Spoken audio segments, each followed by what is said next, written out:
Apologise, connect and grow together. Yes, మీరు విన్నది నిజమే. ఎందుకు సారీ చెప్పాలి అని ఆలోచిస్తున్నారా? Apologising to our child is something many parents overlook. మనం అనుకుంటాము చాలా మటుకు చిన్నపిల్లలు వాళ్ళకి సారీ చెప్పడం వల్ల వాళ్ళకి ఏం అర్థమవుతుంది అని. But actually saying sorry is one of the strongest ways to teach respect, humility and emotional honesty. When we apologise, పిల్లలకు అర్థమవుతుంది పెద్దవాళ్ళు కూడా సారీ చెప్పొచ్చు, వాళ్ళతో కూడా పొరపాట్లు జరుగుతాయి అని వాళ్ళు అర్థం చేసుకుంటారు. ఇంకా వాళ్ళకి ఎప్పుడైనా పొరపాటు జరిగినా దాన్ని అడ్మిట్ చేయటంలో ఎటువంటి తప్పు లేదు అని కూడా వాళ్ళకి అర్థమవుతుంది. ఈ 3 పాయింట్స్లో మనము ఈ విషయాన్ని అనలైజ్ చేసుకోవచ్చు. First one, apologising models emotional responsibility.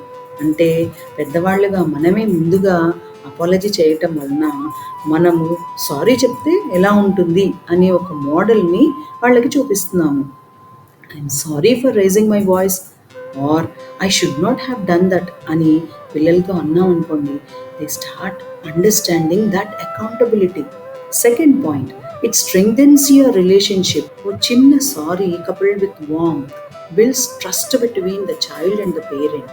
Children feel respected, valued and emotionally safe. Third one వచ్చేసి, it teaches empathy. When we apologize, we acknowledge our child's feelings. I realize that it hurts you and I'm sorry అని మనం ఒక చిన్న మాట చెప్పటం వలన పిల్లల్లో మనం అవతల వాళ్ళ ఎమోషన్స్ని కన్సిడర్ ఎలా చేయాలి, ఎప్పుడు మన గురించే కాకుండా పక్క వాళ్ళ గురించి ఎలా ఆలోచించాలి అనే ఎంపతి అనే విషయాన్ని మన పిల్లల్లో ఇంప్రూవైజ్ చేస్తున్నట్టుగా గుర్తుంచుకోవాలి. As a teacher, an aspiring parent and a coach, I truly believe apologizing is not a sign of weakness. It's a superpower of love and emotional growth. So, let's embrace mistakes, apologize sincerely and show our children that even adults can learn, grow and repair relationships with kindness. మరిన్ని videos కోసం ఛానల్ని follow చేయండి.